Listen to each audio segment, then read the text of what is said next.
T-minus 10, 9, 8, 7, 6, 5, 4, 3, 2, 1.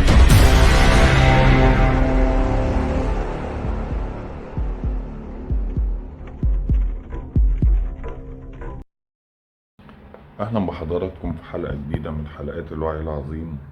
والنهاردة معانا حلقة أنا بالنسبة لي الحلقة دي من أهم الحلقات اللي هتتعرض على القناة دي في الفترة اللي جاية والفترة الحالية. في واحد بعت للشيخ معزة أو الشيخ مجانس أو الشيخ احتياجات أو الشيخ شقق العبور او شيخ احا، اللي يحب يعني الاسم اللي انت عايز تسميه ليك الحرية الكاملة وليك الصلاحية الكاملة في انك تحب تديله الاسم الطاري على قلبك. شيخ معزة واحد بعت له سؤال بيسأله، بيقول له تعالوا نسمع السؤال وتعالوا نسمع معزة رد عليه بيقول له ايه، ونستفيد من علم الضالين المشركين دول ونشوفوا علمهم ده فيه ايه. اسمع. هل فعلا يوجد حديث في كتاب البخاري، يعني يبدو في صحيح البخاري، يقول ان النبي صلى الله عليه وسلم حاول الانتحار؟ الروايه الموجوده زي كده اصلا عندنا في صحيح الامام البخاري، واشترط على نفسه رحمه الله الصحه. فالإمام البخاري لما ذكر هذه الرواية ذكرها على أنها من بلاغات الزهري، يعني الزهري بيقول فيما بلغنا، يعني البخاري كان دقيقا أن هذه الرواية من بلاغات الزهري وليست على شرط البخاري. يعني ما ينفعش نقول إن الرواية البخاري أورد رواية صحيحة بأن النبي صلى الله عليه وسلم كان يريد أن ينتحر.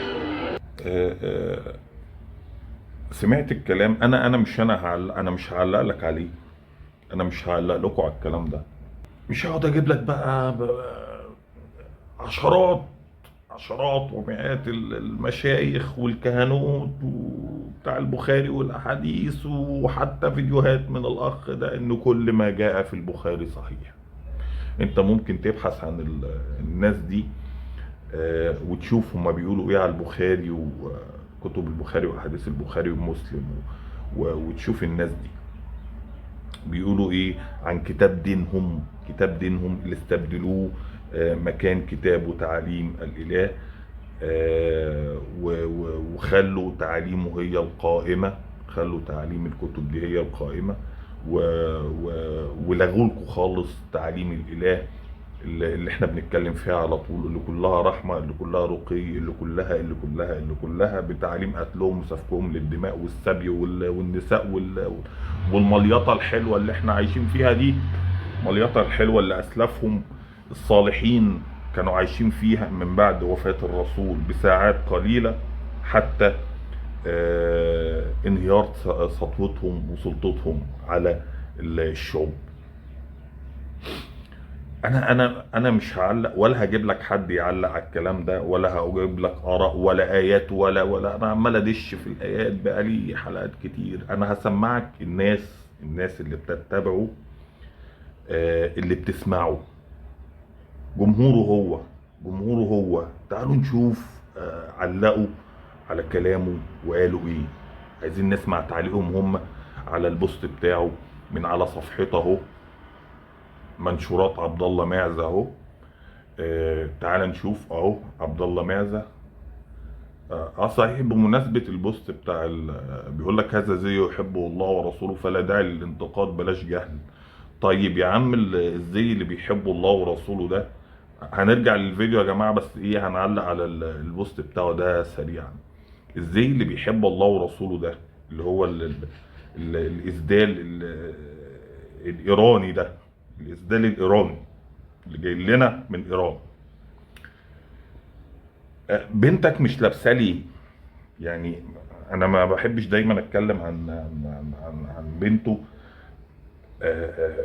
بالرغم ان الناس كتير جابت سيرتها وبتقول انها مش محجبه ومش عارف ايه والكلام ده كله. بنتك يعني انت عمال بتؤمر الناس وبتخضهم على لبس معين، حياة معينة، تصرفات معينة، تعاليم معينة ملهاش اي علاقة طبعا بالقرآن، مش موضوعنا خالص دلوقتي، بس هي التعليم اللي جاي في احاديثهم.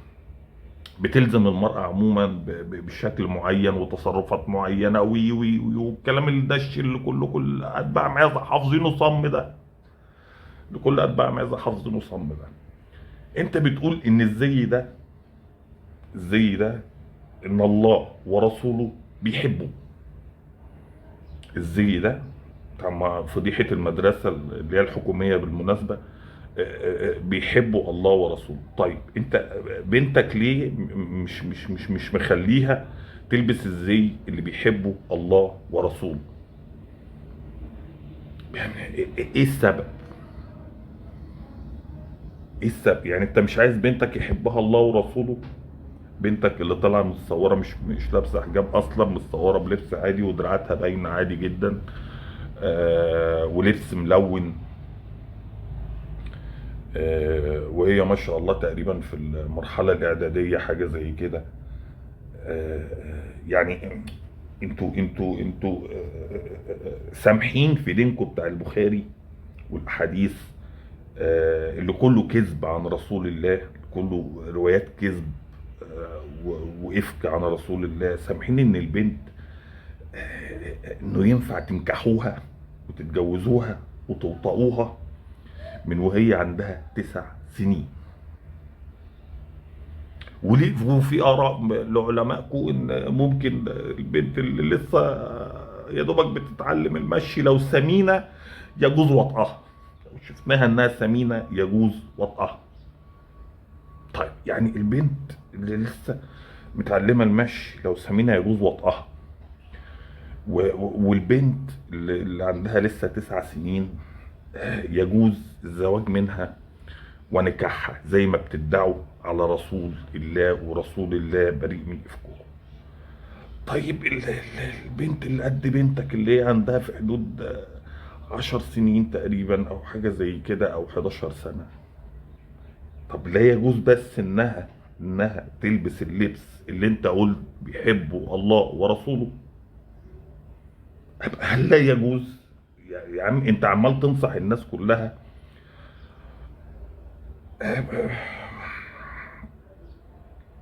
مش عارف يعني انا نفسي اعرف الناس اللي بتتبعك مصدقاك ازاي؟ انتوا مصدقينه ازاي؟ ازاي ازاي انتوا مصدقين الناس دي؟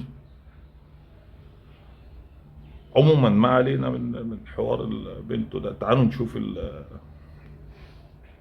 الموضوع الاساسي بتاعنا،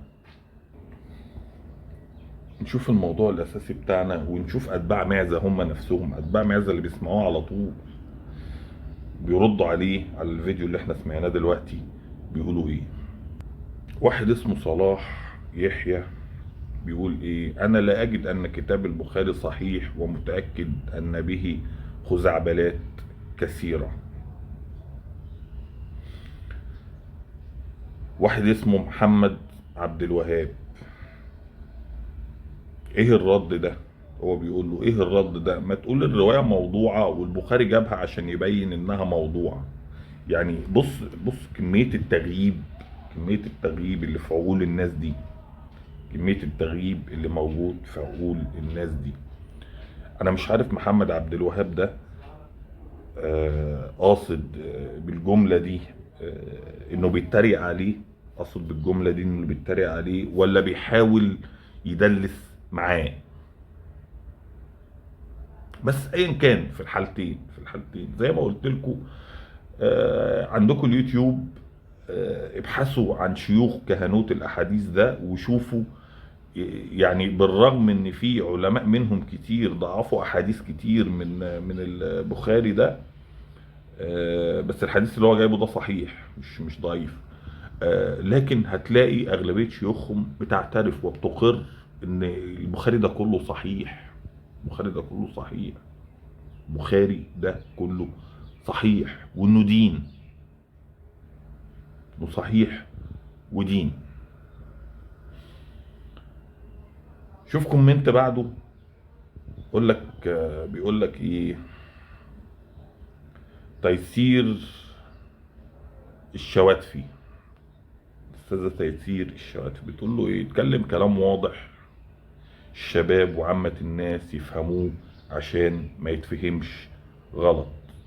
واضح ان دي من كومنتها من المناصرين ليه، لكن هي حاسه انه بيدلس. هي حاسه انه ان اللي بيقوله ده تدليس، بيلعب بعقولها. دي من الناس بقى اللي انا على طول بخاطبها في الفيديوهات اللي انا بتكلم فيها، اللي هي الناس اللي بتتبعوا بس عندهم شويه عقل.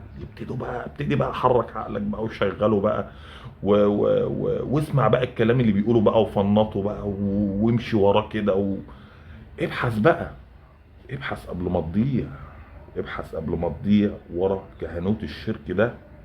لان مش هيبقى لكم عذر، مش هيبقى لكم عذر. هو ربنا وعد ان اللي هيتبع الناس دي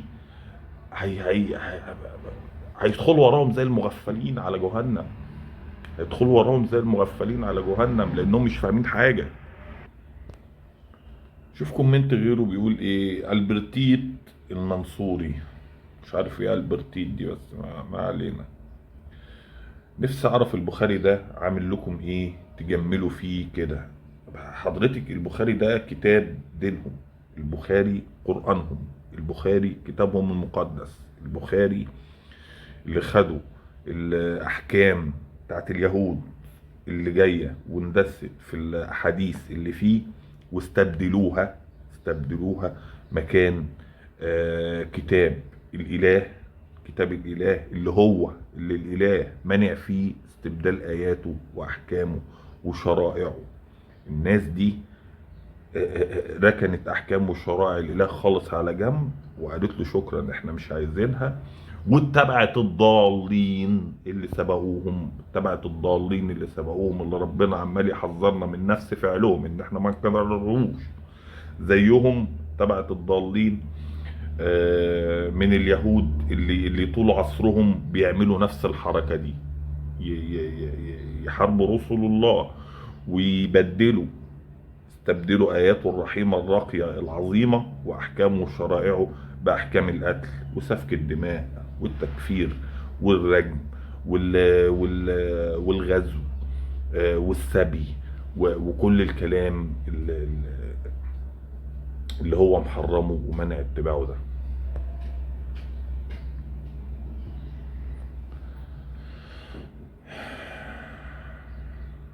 هنادي الشعبية، انا مش عارف ايه هنادي الشعبية دي بس ما علينا. لا تفتح على حالك باب، تقول له ايه، لا تفتح على حالك باب وتحكي عن البخاري لانه مش هتلحق ترقيع. اقل حديث فيه بيشوه الدين. لا البت دي فاهمة، من اساسه هذا الكتاب خلانا نشك بالقرآن وللأسف بالدفع عنه وكأنه كتاب مقدس. لسه قايل والله هو كتابهم المقدس، هو ده كتابهم المقدس يا جماعة. البخاري ده كتاب قرآنهم، هو ده قرآن. صرتوا تفتوا منه أكتر ما تفتوا من القرآن نفسه. ماشي هم بيفتوا منه أكتر من القرآن، لكن أصلا ما فيش حاجة اسمها افتى في القرآن. القرآن يؤخذ على ما هو عليه. القرآن مش محتاج افتى، القرآن محتاج ناس تقراه وتستوعبه وتفهمه عشان تقدر تطلع بتعاليم ربنا اللي هي واضحة جدا وموضحها جدا، موضحها للأعمى والحمار واللي ما بيفهمش والجاموسة، موضحها لكل أنواع البشر، موضح تعاليمه اللي هم استبدلوها وبدلوها بتعليم المجرمين والإجرام اللي في أحاديثهم. وكأنه كتاب مقدس صرتوا تفتوا منه أكتر ما تفتوا من القرآن نفسه. انت رحت فين؟ الواحد بيحكي قصة صارت معه من 5 دقايق. الناس بقى اللي ابتدت تشغل عقلها بقى، اللي بيتبعوا الناس دي بقى. بص بقى الناس ابتدت تفكر ازاي بقى وتفوق ازاي بقى، وتفوق ازاي. الواحد بيحكي قصة صارت معه من 5 دقايق بينسى نص التفاصيل، وانتم مصدقين رجال نقلوا كلام بعد 200 سنة. بعد 200 سنة. ده لسه في فيديوهات جاية، كلام اتنقل ان الرسول كان بيعمله، تفاصيل لا يمكن عقلك يستوعبها. لا يمكن عقلك يستوعبها. ده كان ناقص ينقله عن الرسول وهو بيتنفس من مناخيره كم نفس في الدقيقة. كم نفس في الدقيقة. سانتو السراطة بيقول ايه؟ يعني البخاري هو ما متأكد من الكلام ده، زي ما قلته جاته منقولة من الزهري، والكتاب اسمه صحيح البخاري، يعني اي حاجة مذكورة فيه صحيحة. السؤال واضح، الرواية موجودة ولا ما موجودة في صحيح البخاري؟ سؤال واضح وبسيط جدا، اجابته موجودة ولا لا غير موجودة فقط. انا عايزك بقى يعني بص، انا معترف ان انت في الضياع، وان انت مغسول عقلك، وان انت ومعتقد ان الكهنوت الكافر ده هو اللي بيديك دينك الصحيح، وهو على الاقل ما تبقاش جاموسة مسحوبة. على الاقل اسأل نفسك الاسئلة العبيطة اللي الناس دي بتسألها. اسأل نفسك وامشي ورا الأسئلة دي، وحاول تلاقي لها إجابة. حاول تلاقي لها إجابة قبل ما تضيع. زي ما بقول لكم على طول في فيديوهاتي، اوعوا تاخدوا كلام أي إنسان بشري إن هو قاعدة ومسلم بيه. مفيش أي كلام تصدقه ولا تتبعه ولا تؤمن به إلا الكلام المذكور في كتابك، كتاب القرآن، كتاب الله، لأن هو قال إن الكلام ده قطعي، مفهوش فصال، مفهوش تدخل بشري. الكتاب جاي لك من الله عن طريق الرسول ليك مباشرة.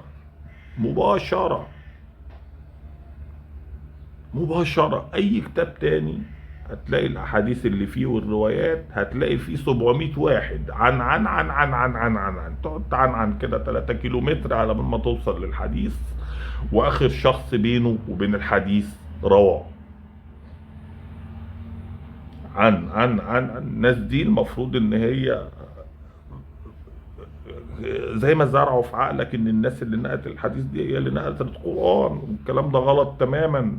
غايبين بيقول لكم القرآن مكتوب واتنقل في رق منشور، كتاب مصحف كامل، والرسول مسلمه كتاب مصحف كامل زي ما ذكر في القرآن، وزي ما كهنوت المشركين اللي بيؤمنوا بالبخاري نفسهم معترفين بنفسهم. وانا جبت فيديو اللقطة دي قبل كده، وهحاول احطه لكم في الفيديو تاني. قول لي يا شيخ رمضان، عدد الصحابة تقريبا 124,000. 124,000. مفاجأة بقى هنقولها للسادة المشاهدين. الصحابة عددهم على الأرجح أو على الراجح 124,000 صحابي جليل. كم واحد كان حافظ القرآن؟ أظن مفاجأة. تخيل أنت لما تلاقي صحابي مش حافظ القرآن. لا، صحابي مين؟ ده اللي كانوا حافظين القرآن عددهم لا يتجاوز 100 صحابي من صحابة رسول الله صلى الله عليه وسلم. صحيح. 100 صحابي من 124,000، إنما الباقي كله يحفظ سورا متفرقات. ايوه صحيح. وواحد من الصحابه قال له يا رسول الله عالجت القرآن فلم استطع، ما بعرفش احفظ، بعرفش اقرا. فالنبي قال له طب خلاص، قل سبحان الله والحمد لله ولا اله الا الله والله اكبر ولا حول ولا قوه الا بالله.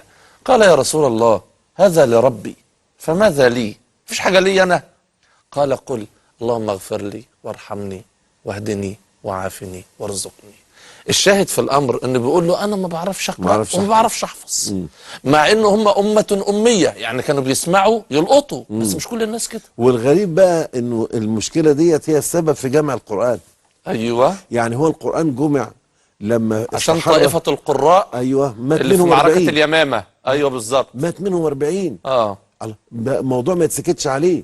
فخشي على القرآن لأنه لابد من اتخاذ الأسباب. نعم ربنا بيقول إنا نحن نزلنا الذكر وإنا له لحافظون.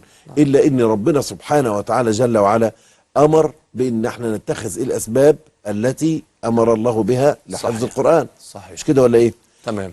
فالعجيب إن الصحابة رضي الله عنهم وأرضاهم لما مات منهم 40 من الحفظة انتبهوا إلى خطورة عدم وجود مصحف جامع للقرآن الكريم. وبدأت قضية الجمع في القصة المشهورة تمام. بتاعت أبي بن كعب وزيد بن ثابت وسيدنا عثمان وعمر بن وسيدنا الخطاب رضي الله عنه وابو بكر الصديق، أحسن وحديث الله. في صحيح البخاري. نعم. وجمعوا القرآن اللي كتب في عهد رسول الله. الغريب بقى انه ازاي الصحابة الأجلاء الأكفاء وواحد ومش حافظين القرآن.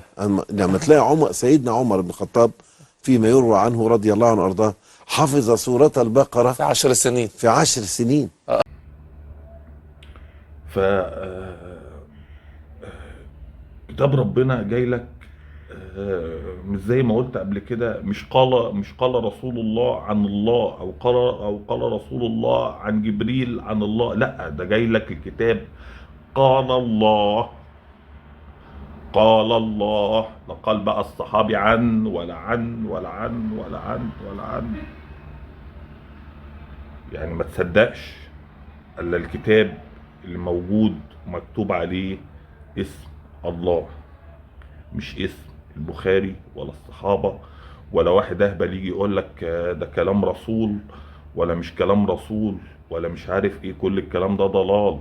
كل الكلام ده بقى شعوب وامم قبليك، شعوب وامم قبليك، والقرآن عمال يحكي لك عنهم. بس انت في الضياع، انت مسلم نفسك، انت بتقعد تغني بالقرآن وتقعد تحفظ. واخر هم خلوا الكهنوت الشرك ده، خلوا اخر هم عندكم انكم تفتحوا الكتاب وتقروا فيه عشان تفهموه زي ما ربنا طالب منك، زي ما ربنا بيأمرك. ربنا لا بيقول لك اقعد غني اياتي، ولا بيقول لك اقعد احفظ فيها، ولا بيقول لك اقعد شكلها، ولا بيقول لك اقعد اجهد نفسك في انك تقعد تنطق تشكيل الكلام صح، ولا الكلام الفاضي ده كله.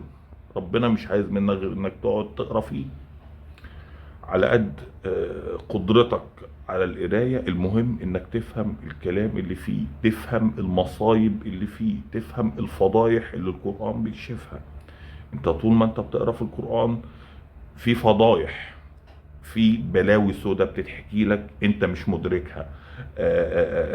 الناس دي غيبتها عن عقولكم. الناس دي مش عايزاكم تفهموا كتاب الله عشان ما تعرفوش الحقيقة، عشان ما تكشفوش كذبهم، عشان ما تكشفوش الكهنوت اللي هم تحت حمايته، عشان ما تعرفوش ان الناس اللي خلوكم تألهوها وتقدسوها دي ما تعرفوش حقيقتها ايه، ما تعرفوش حقيقة الحكاية كلها ايه.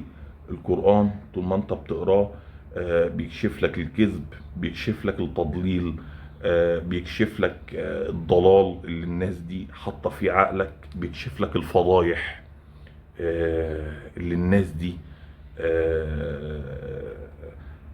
صوروا لك ان بعض الناس مقدسة، بعض الناس مقدسة. القرآن بيفضحهم. اقروا القرآن، ذاكروا القرآن، تفكروا في القرآن، ما تغنهوش، ما تحفظوش، ما تقعدش تضبط قرايتك الكلام الفاضي ده. افتح واقرا وافهم. ده اللي بيأمرك بيه ربنا. سيبك من اللي بيأمرك بيه كهنوت الضلال والشرك. الناس دي هتسحبكوا على جهنم وانتوا مش فاهمين هتتسحبوا ليه. مش هتفهموا الا فوق، مش هتفهموا الا فوق، وخلاص هيكون الامر انتهى، هيكون الامر انتهى، ما فيهوش رجعه. يقعد يقول لك بقى الرسول هيطلعك من النار، والرسول مش عارف هيعمل ايه وهيسوي ايه ومش عارف 70,000 ما فيش الكلام ده، ما فيش الكلام ده. الرسول ما قدرش يشفع فوق لواحد في حياته. رسول ما قدرش يشفع في ومذكور في القرآن، ده مش في حديث. يعني المصيبة ان الكلام ده مذكور في القرآن. رسول لا يملك من امر نفسه شيء. اقعد انت بقى مستني بقى الرسول بقى هيجي ينقذك بقى ويخرجك من النار. ربنا بيقول له افمن حق عليه كلمات العذاب، الكلمة اللي هتحق على بني ادم بان ربنا حق عليه العذاب قصاد الكفر اللي هو عمله والضلال اللي هو عمله والعصيان اللي هو عمله. انت معتقد بيكلم الرسول رسول الله عليه منا الصلاة والسلام، عشان في ناس متخلفة عقليا بتزعل، عليه منا الصلاة والسلام. انت معتقد ان انت هتخرجه من جهنم؟ انت معتقد ان اللي ربنا اقر ليه او حكم عليه بان الراجل ده هيعذب في جهنم، انت معتقد يا محمد انك تقدر تخرجه من جهنم؟ كهنوت الشرك بيقول لك ده الرسول هيخرجك من جهنم وهيشفع لك، واقعد صلي عليه، واقعد واستبدلوا لك ذكر الله خالص بانك تقعد زي الحمار كده مش فاهم حاجه، عمال اللهم صل على سيدنا محمد وعلى اله واصحابه. هيضيعوكم. شغلوا عقولكم. الموضوع ما فيهوش هزار، الموضوع ما فيهوش فيه محاولات. هي محاولة واحدة لو ما قدرتوش تعرفوا فيها الحقيقة كل شيء انتهى. اقروا القرآن، شوفوا الأمم اللي قبليكم كانت بتعتقد ايه وبتقول ايه. هتلاقي الأمم اللي قبليكم اللي ربنا غضب عليها واللي لعنها واللي عذبها واللي ومنهم اليهود ومنهم المسيحيين اللي بيؤمنوا بألوهية السيد المسيح عيسى، بيقولوا نفس الكلام. الاتنين بيقولوا نفس الكلام اللي الكهنوت ده بيقوله لكم، لكن بتختلف الطريقة من اليهود للمسيحيين لحاليا المسلمين المتبعين لسيدنا محمد. نفس الكلام ونفس المعتقدات ونفس الشرك ونفس الضلال ونفس. القرآن بيكشف لك كل ده، بيحطه قدامك وانت تعرف طريقك بقى،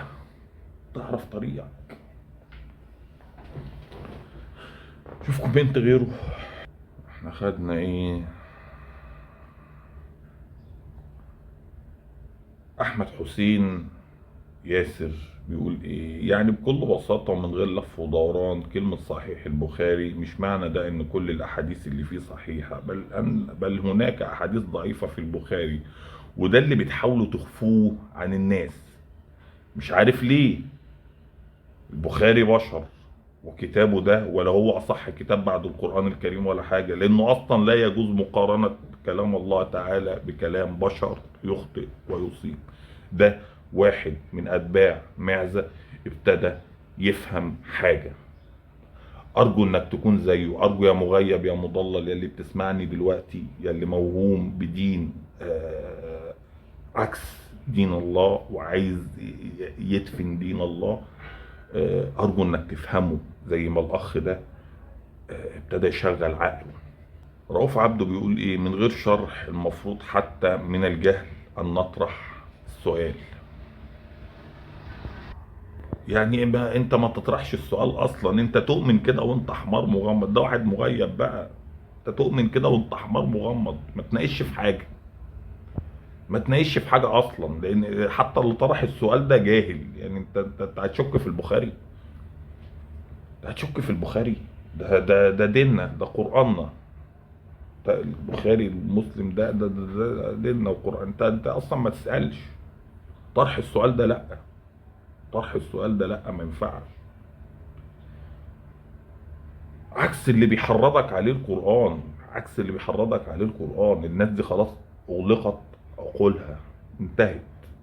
دي كده ماتت في الحياة، الا لو ربنا اراد ان هو في يوم من الايام ان هو ينقذه من الضياع اللي هو فيه ده ويموت مسلم بعد ما يتخلص من الجهل اللي هو فيه ده. عكس اللي بيحرضك على القرآن دايما بيحرضك انك تشغل عقلك. افلا تعقلون، افلا تفكرون، افلا يفقهون، يعني كل الاسئله الاستنكاريه الاستعجابيه من ربنا اللي بيقولها في القران كلها بتخص العقل، كلها بتخص العقل. ربنا دايما بيحرضك انك تشغل عقلك، مش الكهنوت اللي بيخليك تفكر بالأنبولة، مش الكهنوت اللي خلاك تستبدل الفصين النصين اللي موجودين في جوه الجمجمه دول بفصين الأنبولة.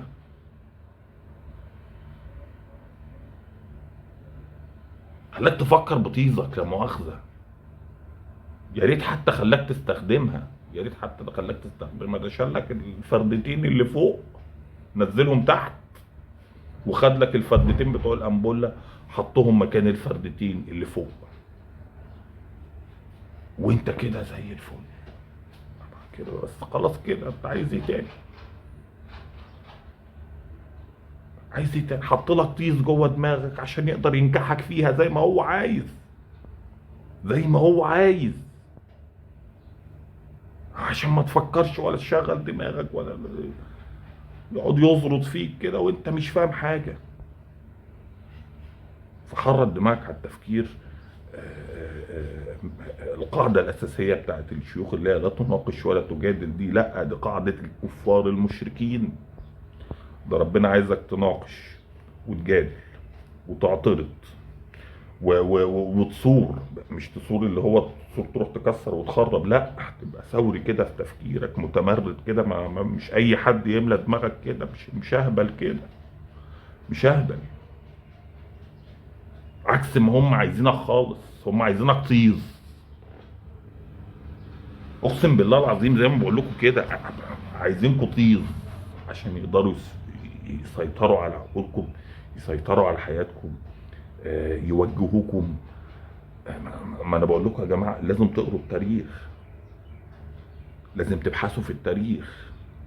انا مش هقعد انخرب في التاريخ واجيب واعبي لكم. كده كده هتسمع مني وهتقول ان انا كذاب، وهتقول وهتقول وهتقول وهتقول. لا، خش انت ابحث في التاريخ. كالعاده كل لما اجي اعمل حلقه الاقي التليفون بيرن. التليفون انا نسيت انا كنت بقول ايه، ومش هينفع عشان ارجع التسجيل اشوف انا كنت بقول ايه. ماشي، عموما ناخد كومنت بعديه نشوف بيقول ايه الاستاذ ريم رمضان. ما في داعي تطرح الموضوع، حتى لو حد سألك الناس مريضين نفسيا، هلا ببلشوا قصص بسبب طرحك. مش كل أسئلة بتجاوب عليها، تعملش حالك فهمان. يعني المشكلة ان هي دلوقتي بتنقد اللي هو وعارفة ان هو بيهجص ويهطل ويبرر للهطل اللي هو مؤمن بيه ده، لكن في نفس الوقت برضو عايزة تعيش في خانة المضللين، اللي هو ما تشغلش عقلك، ما تفكرش، خد الحاجة على ما هي عليه كده، زي ما الكهنوت بيقول لك، زي ما جت. انا تعبت، ثواني يا جماعة، كنا بنقول ايه؟ نسيت برضو، ما علينا. نشوف كومنت تاني. ابراهيم الكندي: لم تصح رواية هم النبي صلى الله عليه وسلم بالانتحار لتأخر الوحي عليه أول أمر الرسالة، والزيادة التي في البخاري ليست على شرطه فلا تنسب. ده بقى ده من الضايعين خالص، ده من المضللين الضايعين خالص. في حاجة بيقولك عليها اللي هو شروط البخاري، الشروط اللي حطها البخاري عشان يقبل بيها الأحاديث اللي هو جمعها على حسب خرافاتهم وتأليفهم، الأحاديث اللي هو جمعها. فحط شروط وقواعد إن الأحاديث اللي هيجمعها واللي هياخدها دي، طبعا الكذبة دي ليها فيلم كبير قوي مش هينفع يتلخص ويتحكي دلوقتي، بس باختصار يعني مش هينفع ياخد الخرافات اللي جمعها دي والكذب على رسول الله ده إلا بشروط وقواعد معينة. ففي في اول الامر علماء طبعا واخدين، الفقهاء بتوعهم والكهنوت الضال بتاعهم واخدين كتاب البخاري ده انه قرآن، كل اللي فيه جاي صح، كل اللي فيه جاي صح. لما ابتدت بقى الكتب دي تنتشر وتطبع ومش عارف ايه، فالناس بقى ابتدت تقرا اللي فيها وتقارنها مع القرآن ومش عارف ايه واخترعوا بقى حاجة اسمها علم الرجال. يعني انا يا ريت برضه تقروا في الموضوع ده وتشوفوا العلم ده ظروفه ايه، وازاي في علم يعرف واحد كان عايش من 1200 سنة ولا 1300 سنة ان الراجل ده صادق ولا كاذب ولا. المهم بيقول لك ايه، بيقول لك على شرط البخاري. فالناس بتقول لك ان الراجل ده حط شروط وقواعد، ما تخرش المية عشان يبقى كل الاحاديث اللي نقلها دي صحيحة. وبعد كده الحديث اللي بيصطدم بقى معاهم، اللي بيصطدم معاهم واللي ما بيعرفوش يردوا عليه زي حديث زي ده، واللي بيعمل لهم برجله يقول لك لا ده ممكن يكون مش على شرط البخاري والبخاري وضعه كده تسلية وقت. ده واحد بقى من المضللين اللي عقولهم في الكنافه، اللي ماشي تبع الايه، تبع السكه دي. ان هو بص، اي حاجه غلط، اي حاجه تلاقي لها مبرر الا ان ايه، تطلع البخاري ده فيه مشكله، تطلع الاحاديث دي فيها مشكله، تطلع ان الكلام اللي بيعاكس القران وضده ده فيه مشكله. فدي بقى من الناس اللي ممسوح عقولها، اللي مغسولين خالص بقى، اللي متداسين بالجزم بقى. يعني دول بقى اللي انا لسه قايل عليهم ايه، اللي هم خدوا طوزهم حطوها مكان فصين المخ، وخدوا فصين المخ حطوهم مكان طوزهم. ده نموذج من ده. ويقول لك ايه، على شرطه فلا تنسب للصحيح وقد اثبتها البخاري رحمه الله انها من قول الزهري لا غيره، فهي بلاغ مقطوع الاسناد لا يصح. وقد ذكر للحديث روايات اخرى كلها يؤكد عنه صحة القصة لا سندا ولا متنا. ده في الضياع بقى. احمد صلاح بقى بيقول لك ايه، أيعقل أن نبيا عرج إلى ملكوت الله سبحانه وتعالى ورأى عظمة الخلق. ده برضه إيه، من الضايعين، اللي مؤمن بالإسراء والمعراج وإن الرسول شاف ربنا وكلمه وخلاه يرجع في كلامه، وهو وسيدنا موسى بيقولوا قعدوا قعدوا يتناقشوا ويقترحوا وياخدوا قرارات ويمشوها على قرارات ربنا. واحنا اتكلمنا في الهري ده كله في سلسلة الإسراء والمعراج. أرجو من كل مضلل مغيب عقله ممسوح يروح يتفرج على السلسلة دي بتاعت الإسراء والمعراج.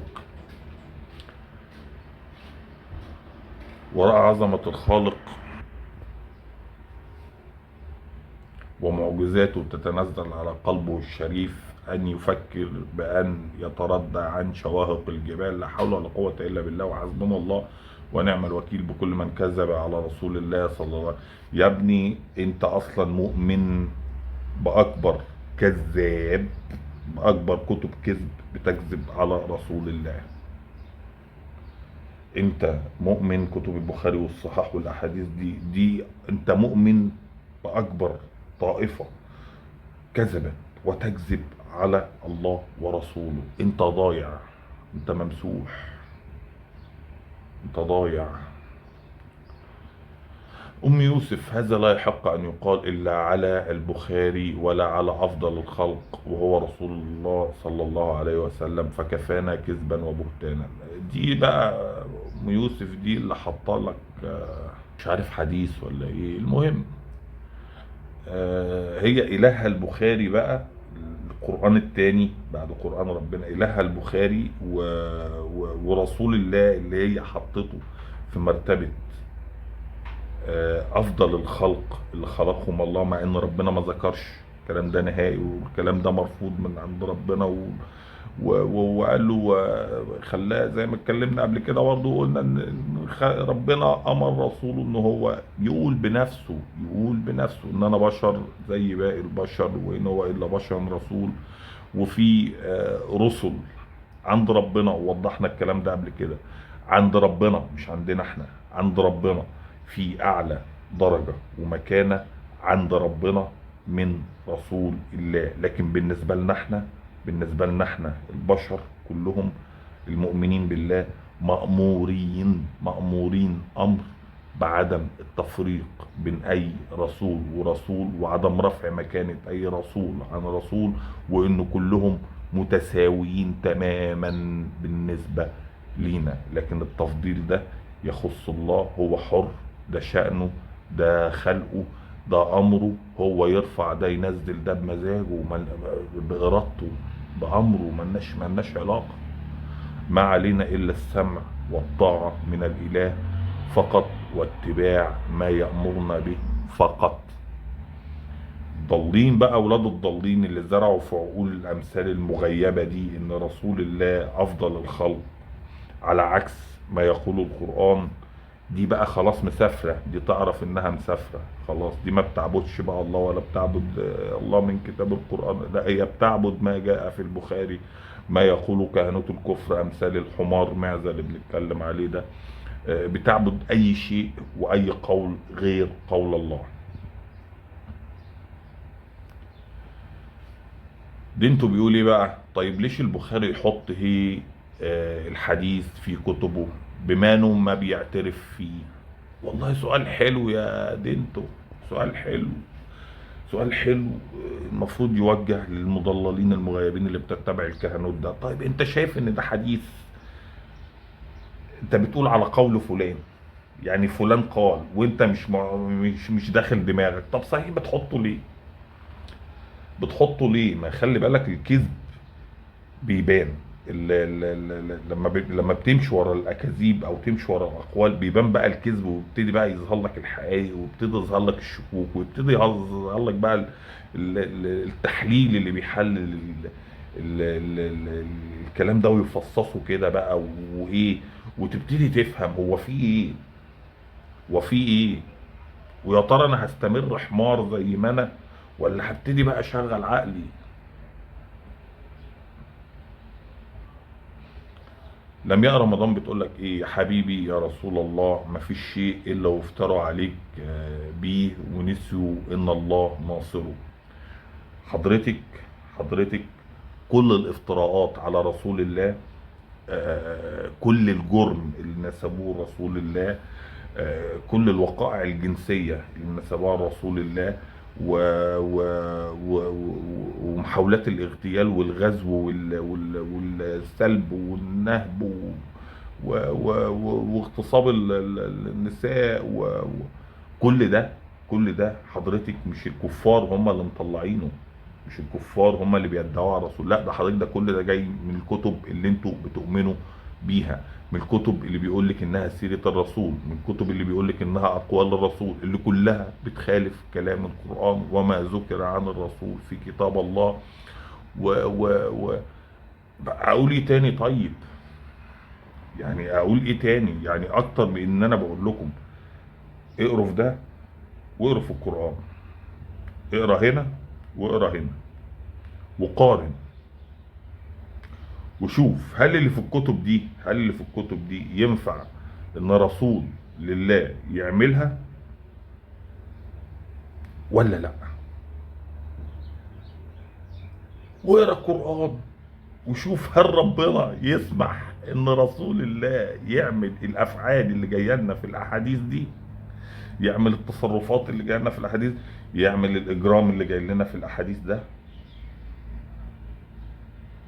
انت عندك يعني على سبيل المثال البسيط جدا، مش هقدر افتح في كل حاجه، بيقول لك ان الرسول كان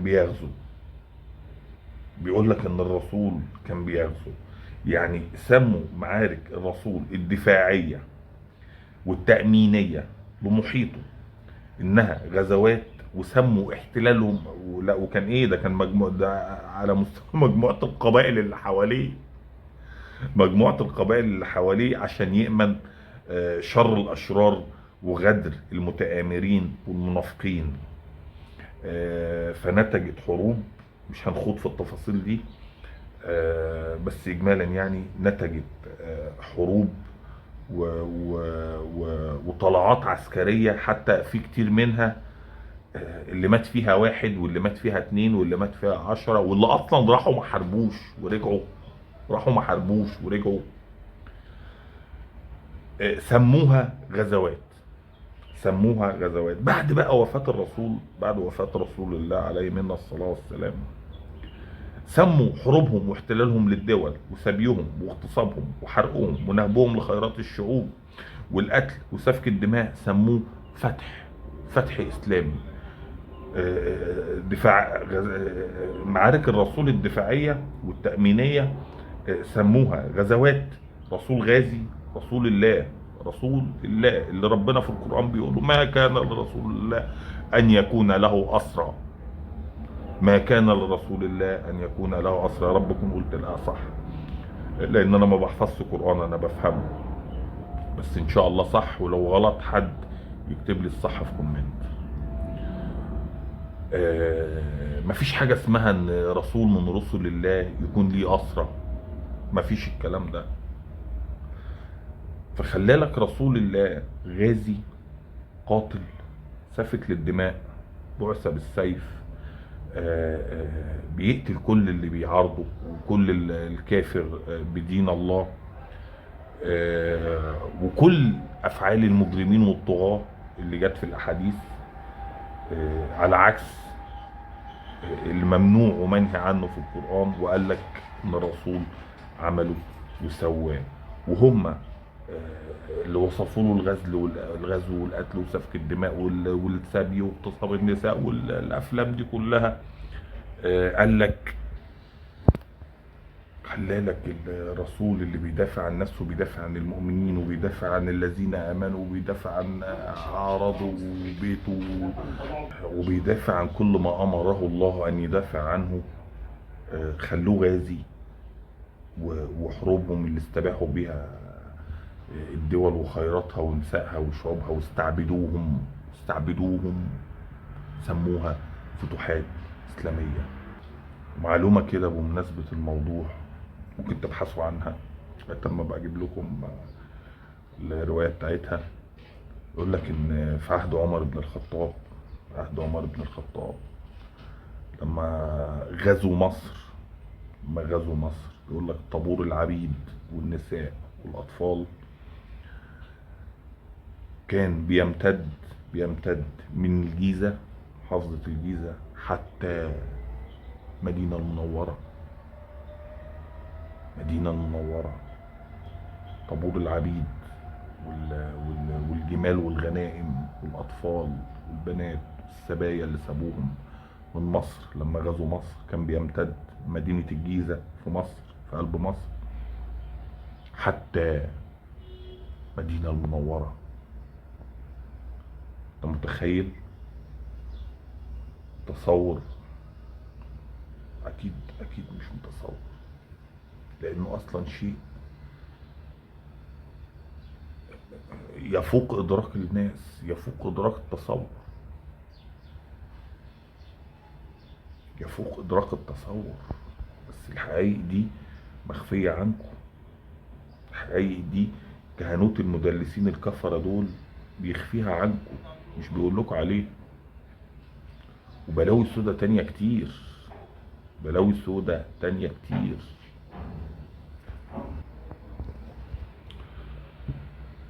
الأستاذة AI أبدو. الخلاصة، الحديث موضوع، جابت لك من الآخر، بس للأسف حضرتك الحديث مش موضوع، الحديث صحيح، الرواية صحيحة مش موضوع.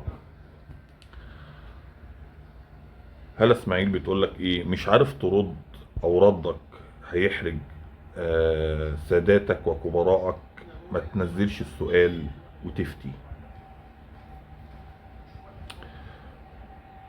هو حضرتك اصلا ما بيعرفوش يردوا على حاجه، يعني دول لما بيتواجهوا بما يؤمنوا به وبآيات القرآن ما بيعرفوش يردوا. بس انتوا او اغلبيه الناس اللي تابعه ليهم واللي بتسمعهم واغلبيه الناس عموما في العموم ما بتفهمش هما بيقولوا ايه، ما بيفهموش هما بيقولوا ايه. فعشان كده كله دين، يعني هو قدامه واحد، يعني مثلا لو شاف مناظر، هو قدامه واحد بيتقال له ان ده بيهاجم الدين وده بيدافع عن الدين، هو لا فاهم ده بيقول ايه ولا فاهم ده بيقول ايه، بس هو شايف ان اللي بيتقال عليه شيخ ده بيدافع عن الدين، فبيقعد يسقف له وخلاص. هو معاه وخلاص، بس هو لا فاهم ده بيقول ايه ولا فاهم ده بيقول ايه.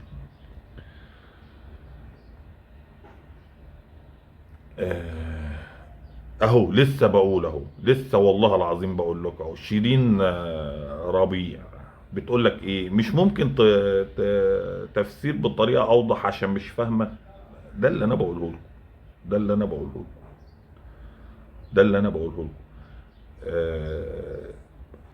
95% من المتبعين الكهنوت ده، وهو النسبة الغالبة من البشر المعتقدين اللي هم على دين الإسلام، مش فاهمين حقيقة الناس دي، ومش فاهمين حقيقة الكلام اللي بيتزرع في عقولهم. مش قادرين عقولهم مش قادرة تستوعبه وتفسروا وتفهموا صح.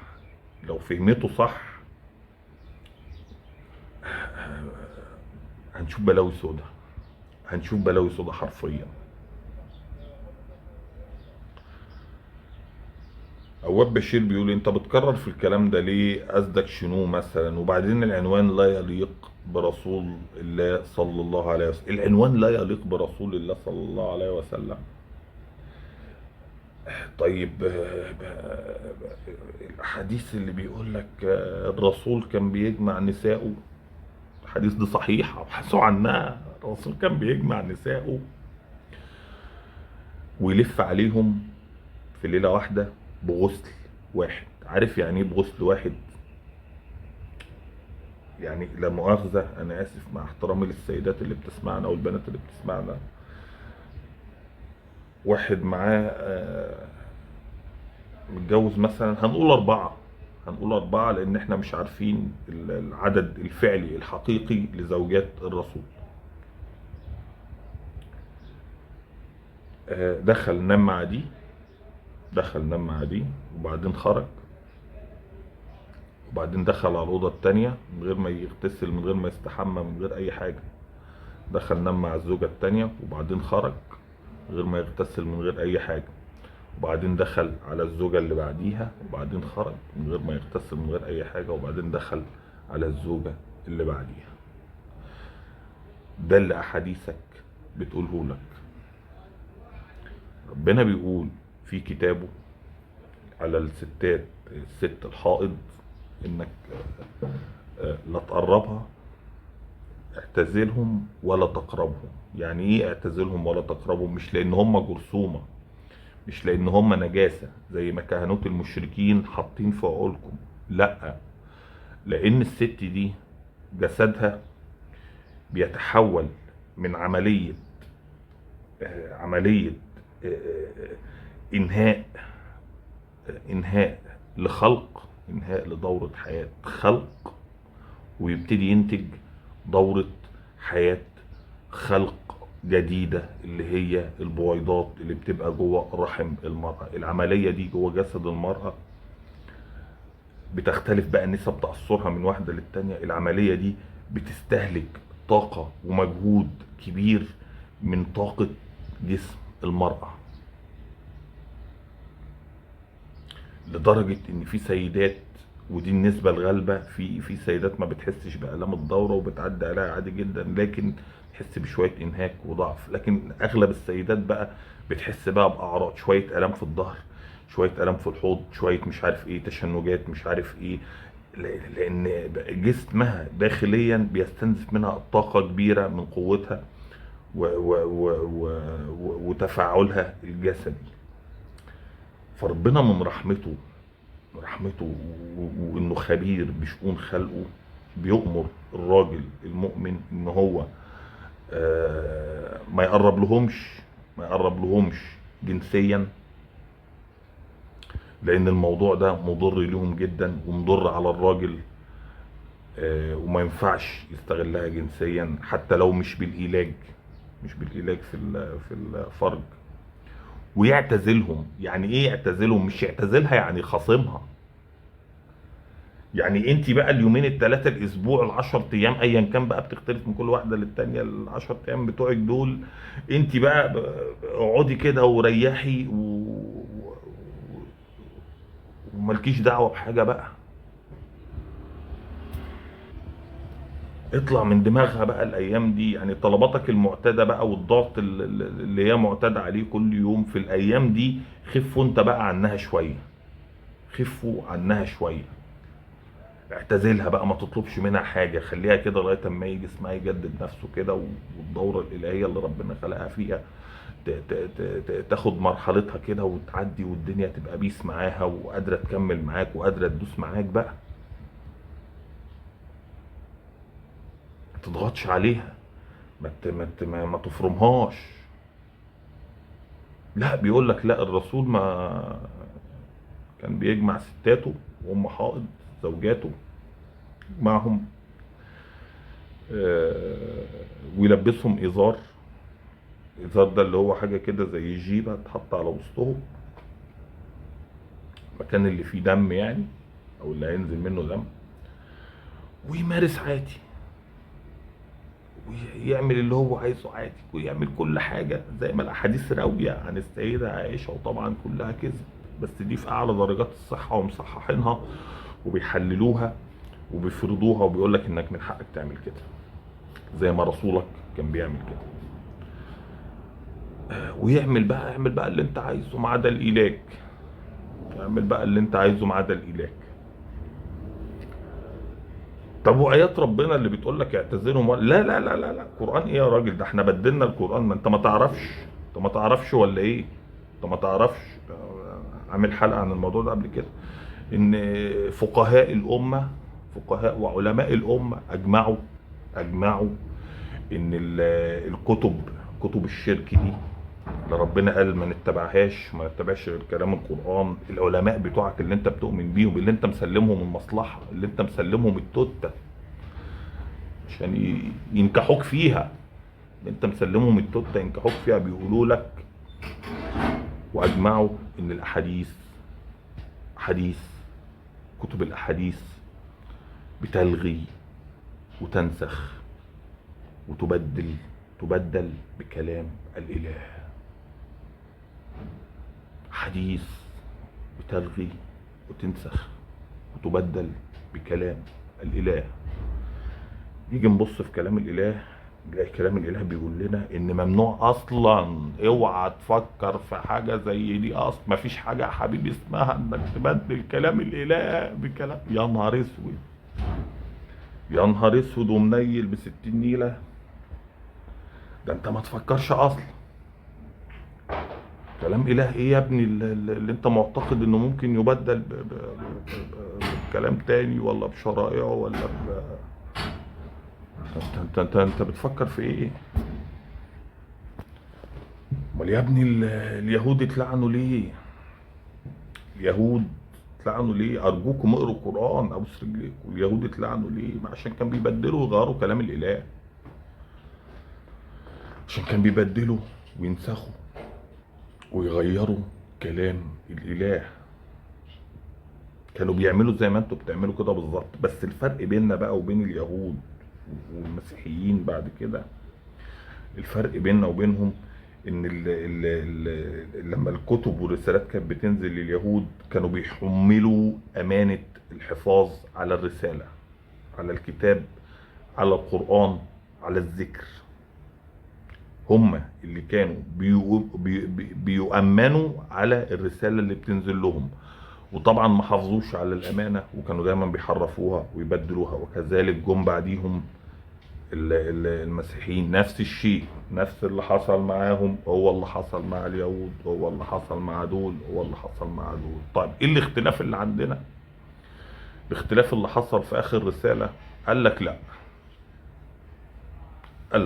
انا بقى المرة دي كتاب نازل، الذكر نازل، القرآن نازل، والامانة اترفعت من عليكم، وانا بقى اللي حافظه بنفسي، فبقى عندنا كتاب لا ينفع نحرفه ولا ينفع نغير فيه، ولا ينفع نلعب فيه، ولا ينفع ولا ينفع ولا ينفع ولا ينفع. بقالنا 1400 سنة اهو محدش عارف يعمل فيه حاجة. أي نعم حاولوا يغيروا معاني بالألفات الخنجرية والتشكيل والكلام الفاضي اللي بيعملوه ده والهمزات والكلام الفاضي ده، لكن حتى مع وضعهم للحاجات دي يظل مضمون وهدف وسياقات الكتاب واضحة وباينة وصريحة، وأي حد يقدر يفهمها.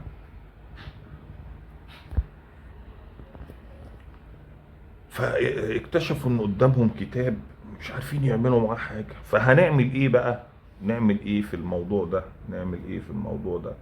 وكعادة البشر طول اجيالها اول خلق ادم، لا الكتاب ده بقى مش عارفين نعمل معاه حاجة، ولا عارفين نزوره، ولا عارفين نحرفه. لا احنا نصنع بقى دين جديد، نصنع دين موازي لدين الله، ونوهم مضمحلين العقول مضمحلين الفكر ان الدين ده متوازي وماشي في خط متوازي مع دين الله، وهو اللي بيشرح دين الله، وهو اللي بيفهمنا دين الله، وهو اللي بيقول لنا دين الله. مع اني مش قادر اعرف طالما الدين بتاع الاحاديث والمرويات والفقهاء والعلماء والصحابه ده هو اللي بيعمل كده كل ده في دين الله، ايه لازمته بقى دين الله؟ ايه لازمته بقى كتاب الله؟ ايه لازمته؟ كل تعاليمنا واخدينها من كتب الاحاديث ومن كتب المرويات ومن كتب الفقهاء ومن كتب. ونيجي نفتحها نلاقيها بتقول حاجة وكتاب الله بيقول حاجة. طب ايه؟ لا انت مؤمن بقى بكتاب الله ليه؟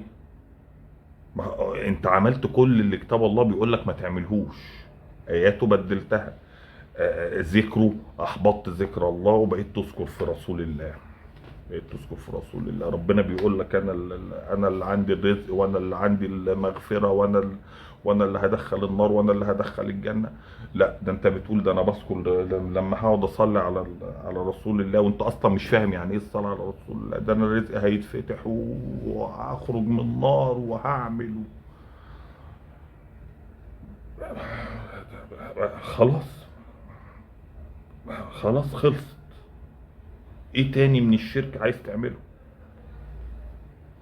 ايه تاني من الشرك عايز تعمله؟ ايه تاني من الشرك عايز تعمله؟ ده حتى في القرآن بيقول لك حتى الناس اللي كانت بتعبد الاصنام، لما ردوا على الرسول بيقول لك رد عليه انما نعبدها لتقربنا من الله زلفا، نعبدها لتقربنا من الله زلفا. اي نعم الاصنام معناها التماثيل والكلام ده، لكن المعنى بقى الفلسفي، معنى الفلسفي لكلمة الاصنام الكيانات نفسها. الكيان ده سواء كان مادي او فكري، الكيان بتاع الصنم، كيان الكلمة نفسها، الكيان ده كلمة الصنم دي الكيان بتاع الفكرة، الحاجة اللي انت بتعبدها، سواء الحاجة دي مثلا صنم على شكل تمثال وخلفها فكرة برضو، او مجرد فكرة لكن مش مجسدة قصادك في اله انت شايفه بعينك، او برضو انسان،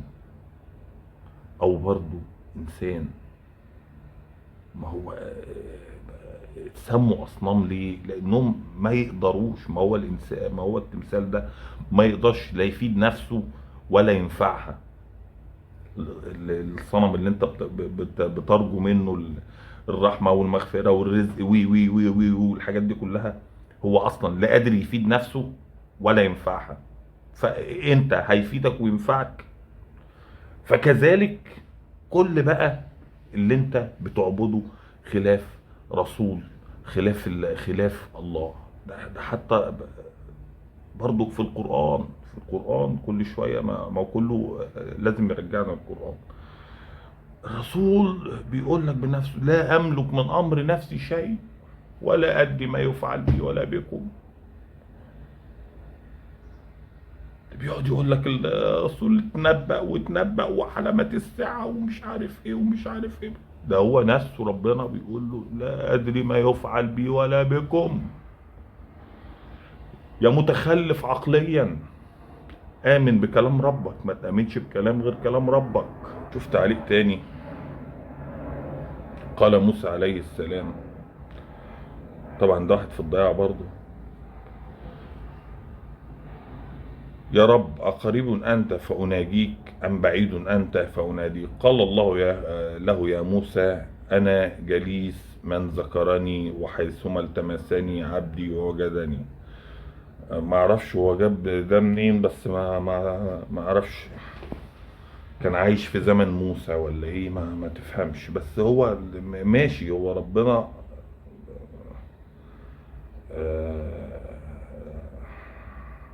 هو ما ينفعش نقول ربنا جليس برضه، ما ينفعش، ما ينفعش.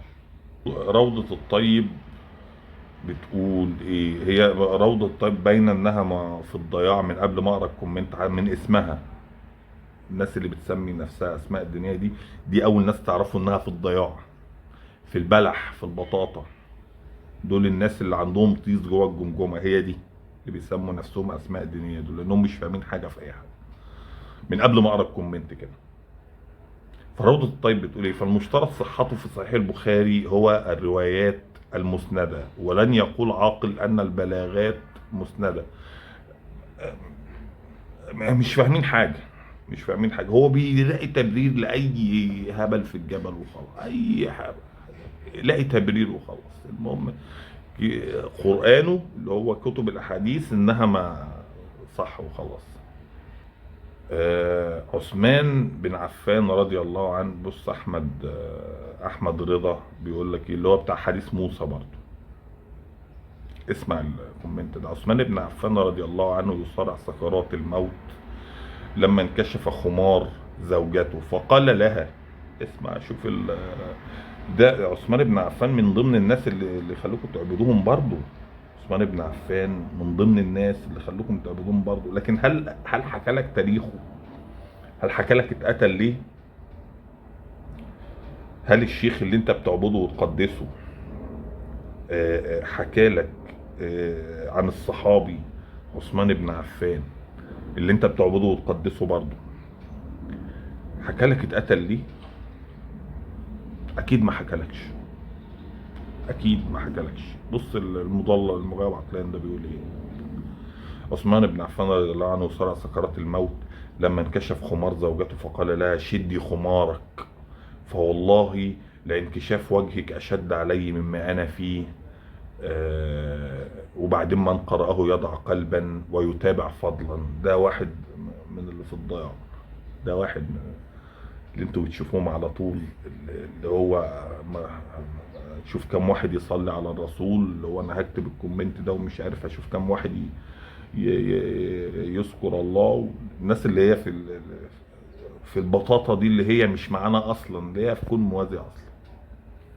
بس خلينا في عثمان بن عفان اللي هو بيحتضر، يقول لك هو بيصارع سكرات الموت قال لمراته شدي خمارك. امثال المضلل العقل ده ما عندوش فكرة ان عثمان بن عفان ملحقش يحتضر اصلا. عثمان بن عفان ملحقش يحتضر اصلا. عثمان بن عفان اتقطع بالسيوف من الصحابة، اتقطع بالسيوف من الصحابة اللي صاروا عليه نتيجة للمؤامرات اللي كان بيعملها، نتيجة للخلل اللي عمله في الحكم، نتيجة لفعلهم عموما، لما وصلوا ليه عموما. ومن ضمن الناس اللي قتلته وذبحته محمد ابن ابي بكر. محمد ابن ابي بكر اخو السيدة عائشة، من ضمن الناس اللي دخلوا بيته وقتلوه وجزروه. وفي الروايات والكتب بتاعتنا، كتب مش بتاعت انا طبعا لان انا خرجت من دين الشرك ده، بتاعتكم انتوا يعني لسه مؤمنين بدين الاحاديث والمرويات والكلام ده. في الروايات بيقول لك ان بعد موت وجزر عثمان بن عفان بالمنظر ده. بيقول لك كانوا بيخرجوا كتل الذهب من بيته بيقطعوها بالفؤوس. قطع الذهب من كبرها بيخرجوها من داره ويقطعوها بالفؤوس. طبعا محمد بن ابي بكر ده لما جه مع ثوار مصر، هم اصلا كانوا جايين لعثمان بن عفان عشان يرفع عنهم، مش فاكر كان مولي عليهم مين، وكان مبهدلهم ومطلع عينهم وكان محمد بن ابي بكر كان من ضمن الناس اللي صنعوا الثوره على الوالي ده. يعني نبقى نتكلم في الموضوع ده بالتفصيل واجيب لكم بياناته بالتفصيل والروايات اللي ذكرت فيه. كان هو من اصحاب الثوره في مصر بسبب الظلم والفساد بتاع الوالي بتاع عثمان ده. وخدهم وخد مجموعه من الناس اصحاب الثوره في مصر، ومن الصحابه برضو اللي كانوا موجودين في مصر، وراحوا عشان يطلبوا من عثمان ان هو يشيل الولي اللي تبعه ده ويولي حد يصلح ويحكم بالعدل ويبطل ظلم في الناس. فبعته وقال له ماشي.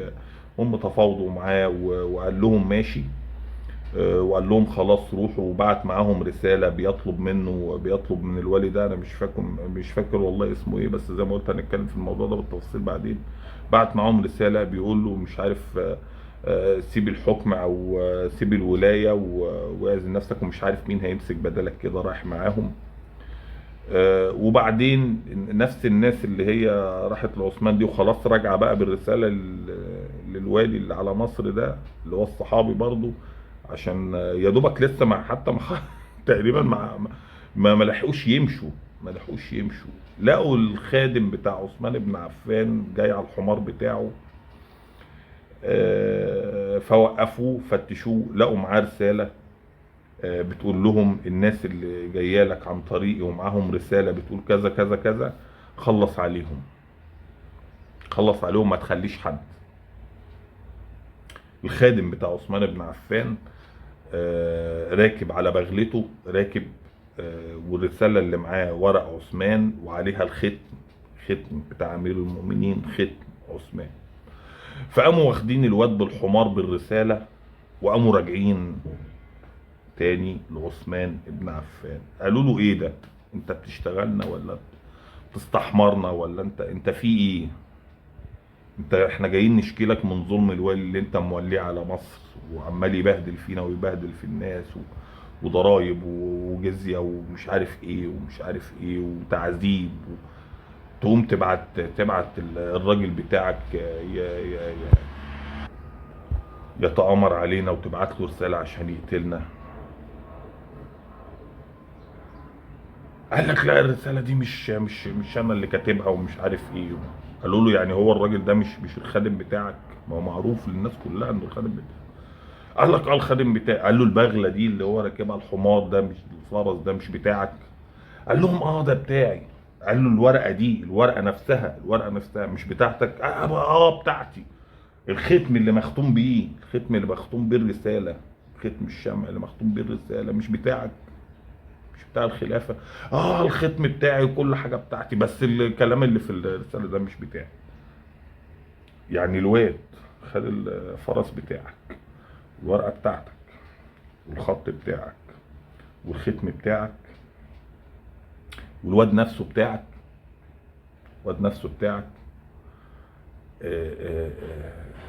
خد كل حاجه بتاعتك وراح يوصل كلام للوالي على مصر مش بتاعك.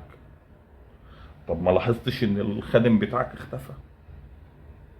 طبعا الحكايه طويله وفيها قصص متشعبه وفيها بلاوي سودة وحقائق سودة. الكهنوت المشرك مش معرفكم اي حاجه عنها، مش معرفكم اي حاجه اصلا عن قصص الصحابه حتى مع الرسول، من وقت حياه الرسول وهم مع الرسول لغايه نهايه عصر الخلافه عصر الخلافه العثمانيه والبلاوي السوداء اللي عدت على البشريه وعلى المسلمين وعلى الكفار في نفس الوقت. هم مش معرفينكم الكلام ده، هم بيطلعوا لكم حاجات معينه عشان يفضلوا مسيطرين على عقولكم ما تشوفوش الحقيقة، ما تعرفوش حاجة عن الحقيقة. من ضمنهم لا مؤاخذة الحمار اللي لسه قارين الكلام بتاعه ده، اللي لسه جايب حديث مش عارف، بيقول لك شدي خمارك على وجه. ده ما لحقش اصلا، ده اتقطع، ده اتقطع بالسيوف، اتقطع بالسيوف من الصحابة ومن ابناء الصحابة. واحد زي ده مضلل مش فاهم حاجة، وواحد زي الحمار اللي هو معلق له ده، زي معزة اللي هو معلق له ده، هو عارف كل ده، عارف كل ده، عارف كل ده، ومارد على الكفر. خلاص ده من بقية الكهنوت اللي مرض على الكفر، ما بيقولش للناس الحقيقة، ملوث عقولكم بدين الكهنوت بتاع الأحاديث والشرك والكفر والضلال، اللي عمال يدافع عنه بكل شرس. ده حتى من كتر ما هو بيدافع ما بقاش لاقي كلام يقوله. هل الكلام اللي انت سمعته بيقوله ده اقنعك بحاجة؟ اقنعك بحاجة الكلام اللي انت سمعته ده؟ انت مصدقه؟ انت لو مصدقه تبقى اطلع بره القناة بتاعتي. انت لو مصدق الكلام اللي انت سمعته في الفيديو اللي هو قاله ده، اطلع بره القناة بتاعتي انا، لانك حمار. انت لو مصدق ومقتنع بالكلام اللي هو قاله في الفيديو ده، اطلع بره القناة بتاعتي، لانك خلاص انت ما فيش امل فيك، انت في بلح كده. خليك بقى مع معزة، اشبط في ليته بقى وشوف بقى هتقول ايه ربنا بقى مع نفسك، مع نفسك. فاطمة حسين تقول ايه؟ فاطمة حسين ناخدها وناخد بقى نشوف بقى الناس اللي احنا بنتكلم عنهم. المفروض لو حد سألك كنت تجاوبه هو بس، لان كده ممكن الكلام ده يتنشر بين الناس ويتفهم غلط. وكمان يا ريت توضح شرحك ده بالعامية. يعني بص، هي خلاص مبرمجة على اللي احنا بقى عمالين ندش فيه بقى على طول. ده اللي هو ايه، الكلام ده ما ينفعش يطلع للناس عشان ما تعرفوش. واصلا هي مش فاهمة، يعني اصلا هي مش فاهمة. هي بتقول له يا ريت توضح شرحك ده بالعامية. يعني هي عايزة تطلع الكلام ولا اصلا فاهمه هو بيقول ايه، ولا اصلا فاهمه اي حاجه فيها. ده امثال اللي بيتبعوا الحمار ده. لسه كنت بقول لكم ايه، هو لا فاهم هو بيقول ايه، ولا فاهم حتى الدفاع اللي بيدافعه بيقول ايه، ولا فاهم الهجوم اللي بيتهجم عليه بيقول ايه. هو شايف ده شيخ، هو شايف ده بيتقال له ان ده شيخ، فده زي الفل. ده اكيد الكلام اللي هو بيقوله كله من غير ما افهمه، من غير ما استوعبه، اكيد كله صح، ما فيهوش مشكله، ما فيهوش. ده هو التانيين هم اللي ولاد وسخه، هم اللي كلامهم هو اللي غلط، هو اللي كلامهم ضد الدين. نعمان عبد الحق البلوشي، والله المفروض ما يذكر هذا الكلام غير منطقي. ليه يا عم نعمان ما يذكرش عن الرسول؟ كان الأولى منه عدم ذكره، من باب أميت الباطل بعدم ذكره. والله عيب إنه يذكر هذا الكلام. ده برضو من التابعين الضايعين اللي مش عايزين يشوفوا أي حاجة. مش يعني المصيبة إن اللي هو الكلام اللي هو معترض عليه ده جوه دينه نفسه، جوه دينه اللي هو مؤمن بيه، وبرضه مش عايز يشوفه. برضه هو عايز يفضل حمار. هو استحلى ان هو عايش حمار مسحوب، مجرد تابع كده. مش يا عم ده الكلام ده باطل. طب يا عم ما هو باطل، ما احنا لازم نطلع الباطل، لازم نطلع الباطل عشان البهايم امثالك تحاول تفهم، تحاول تشغل دماغها، اي حاجه. لا هو خلي البلاوي دي زي ما هي كده متداري عليها، ما تفتحش كلام فيها قصاد الناس، وده باطل وما ينفعش نفتحه قدام الناس، وخلينا حمير زي ما احنا كده ماشيين في الزريبه كده، مالناش دعوه بالباطل. طب يعني انت عارف ان دينك فيه باطل، عارف ان ما تؤمن بيه فيه باطل، ومع ذلك مؤمن بيه وراضي بيه ومش عايز تتكلم فيه كمان. طب ايه ده؟ هو المفروض ان الدين يبقى فيه باطل ما ينفعش اتكلم فيه؟ عقول ضايعه، عقول ممسوحه. ده اللي انا بقول لكم عليه دايما، عقول ضايعه ممسوحه. اللي بيتبعوا الناس دي صنعوا منهم مواشي متحركه على الارض، صنعوا منهم مواشي متحركه على الارض. حتى اللي هم مؤمنين بيه هم مش فاهمينه. ايمان ممدوح دي بقى واحده منقبه، ركزوا بقى، ركزوا عشان دي ايه، واحده منقبه. ما فهمتش حاجه والامور اتشبهت عليا وخلاص، مش لازم كل سؤال تطلع تعمل له فيديو. دي برضو من التابعين المضمحلين عقليا. والله لسه بقول لكم، حتى اللي بيتبعوه مش فاهمين حاجه، حتى اللي بيتبعوه مش فاهمين المصيبه اللي هم فيها، ولا فاهمين هو بيقول ايه، ولا فاهمين كهنوت دينهم بيقول لهم ايه، مش فاهمين اي حاجه. اللي بيقعدوا يشتموا فينا دول، اللي بيقعدوا يشتموا فينا عشان بنطلع لهم الحقيقه ونفهمها لهم ونعرفهم دينهم الحقيقي فين، ودينهم الحقيقي هو كتاب ربنا، مش كلام البشر والكلام اللي مكذوب عن رسول الله.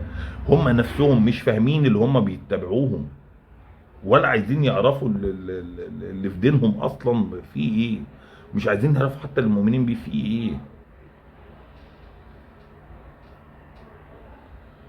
واحده اسمها اسراء احمد، نفس الاسطمبه بالظبط، عاملين منهم نفس الاسطمبه بالظبط. والله غلط انك تعلن بالشكل ده عن السؤال علشان المشاهدات. هي معتقده ان هو عامل كده عشان المشاهدات، هو معزه عامل كده عشان المشاهدات، لكن برضه هي في الاخر مغيبه مضلله، برضه مش فاهمه حاجه، مش عايزه تطلع. هي مؤمنه، واخده الدين ده باكج كده، في حاجات وسخه ما ينفعش يتكلم فيها، وفي حاجات كويسه دي نتبعها، وهي لا فاهمه ده ولا فاهمه ده.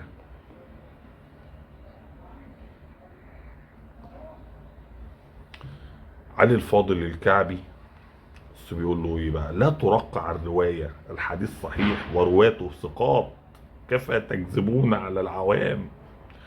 وهل روايه البول واقفا ايضا كذبه؟ وهل رواية الغناء في بيت النبي كاذبة؟ كفاكم تدليسا. ده واحد ابتدى يفهم، ابتدى يشغل عقله، ابتدى يا ربنا يهديه ويرجع لدين الحق. ناخد اخر معاق ذهنيا معانا، علاء البصراوي، اللهم صل وسلم على محمد وآل محمد ولعن كل من اراد بهم سوء. يا ابني دينك اللي انت بتؤمن بيه، فقهائك، الحاجات اللي زرعوها في دماغك، هم دول اللي اول ناس ارادت برسول الله ودين الله السوء. لكن انت لا تفقه ذلك لانك مجرد تابع، تقريبا انت ماشي ورا شنبك اللي انت عامله ده، وشنبك ماشي ورا الشيخ اللي انت بتتبعه، والكهنوت اللي انت بتتبعه، والضلال اللي انت بتتبعه. معلش واحد تاني اخير، هلا زكي، هناخد اتنين كده على السريع. ما فهمتش جوابك، هلا زكي بتقول لك ما فهمتش جوابك يا شيخنا. واحده من اتباعه برضه مش فاهمه حاجه، زي ما بقول لكم اصلا حتى اللي بيتبعوهم دول مش فاهمين حاجه. مهدي نوح بيقول ايه، وليش عمو البخاري ذكرها اصلا؟ ما الحكمه؟ صحيح، ما يعني شغالها بعقلك كده. واحد بيقول لك ده قول، مجرد قول منقول، مجرد حاجه كده ما مش عارفين نوصفها نقول لها ايه. طب لما هي كده انت نقلتها ليه يا عم البخاري؟ ده على افتراض اصلا ان البخاري ده نفسه اللي هو كان اعمى اصلا، واللي هو عاش ومات في بخارى زي ما كتب على قبره، زي ما عرفنا الحقائق دي مؤخرا. اللي هو اللي عمل الكتاب ده مش اتألفت الحاجات دي واتجمعت واتكتبت على اسمه، بس هو كده البخاري كان راوي احاديث، يقعد يلم الهجص كده ويقعد يقول زي الفقهاء اللي بتوع الجوامع دلوقتي، والناس اللي بتطلع تقرا في المياتم وتقرا في على الاضرحه والكلام ده. لما هو بقى الروايه والحديث فيه البلاوي دي كلها بقى، ليش عمو البخاري نقله؟ ليش عمو البخاري نقله؟ السؤال ده برضه وجيه. لازم انت كواحد من الاتباع المضللين للكهنوت ده، اللي هو توتيته في قلب جمجمته، لازم برضو تحاول تعدي السؤال على التوتة اللي تحت كده اللي فيها المخ اصلا، وتسترجع السؤال ده وتحاول تفهم ليه. عشان ما لو عشت حمار هتموت حمار، هتلاقي نفسك لابس ورا الشيخ احا بتاعك ده في جهنم. هتلاقي نفسك وانت عايز زي الحمار، ما مش فاهم حاجه، انت هتبص تلاقي نفسك في جهنم. انت مش عارف ليه. ده ايه ده انا كنت على الدين يا جدعان، وانا في الارض انا كنت متبع منهج الرسول، انا كنت بتبع الاحاديث، انا كنت بتبع البخاري، كنت بتبع. ازاي انا في جهنم؟ اقرا القران وانت تعرف ليه انت هتبقى في جهنم. اقروا في القران وانتوا هتعرفوا ليه انتوا هتبقوا في جهنم. كفايه كده عشان الحلقه طولت. ما تنسوش اللي ما اشتركش يشترك، ما تنسوش تدعموا الحلقه بلايك، ما تنسوش تكتب رايك في الحلقه في كومنت، وشيروا الحلقه. ما توقفوش الحقيقه عندكم. اهم حاجه للمؤمن انه زي ما بيعرف الحقيقه لازم ينقذ اللي حواليه، لازم يوصل الحقيقه للناس اللي حواليه. ما ينفعش تعرف الحقيقه وتكتفي بيها لنفسك. ما ينفعش تعرف الحقيقة وتكتفي بيها لنفسك، لأن مهمة من المهمات اللي انت مكلف بيها على الأرض انك تنور عقول الناس، انك تفتح عقول الناس، انك تعرف الناس الحقيقة. ما تسيبهاش في ظلام، ما تكتفيش بالحقيقة لوحدك. شكرا، استنونا الحلقة اللي جاية.